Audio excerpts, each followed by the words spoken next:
有一位这个创作歌手叫做陈碧元，伊就是华侨大学来毕业的。伊分享讲，以前伫咧华侨大学读册的时阵，大部分的内容拢是习近平的思想，或者是义美论，就是台湾爱远离美国，台湾爱甲美国保持距离，甚至希望学生毕业了后会当帮忙做统战的工课。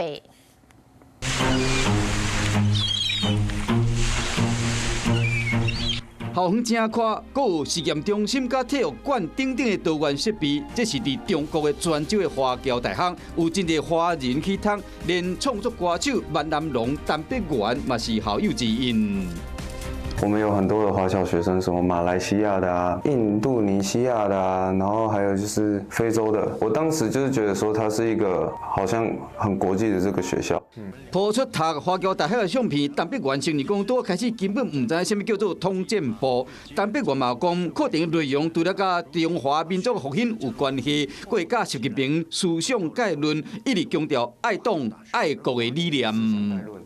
我们进去到那种地方学习那样子的思想，我觉得这未来一定会影响到台湾的社会。我们当时在学习的过程中，老师都有跟我们讲，就是两岸的这个问题还没统一，所以要靠我们来努力。是一个来到华侨大学的官网介绍的头一句，就是写中央统战部直属的高校，毋若是华文的教育基地，佫会深化教育改革。 目前28学院、80个研究机构，台湾学生只要学习成绩超过平均的标准，就会当直接申请华侨大学本科生。台上子女会使透过校长补上计划顺利入学。学历我们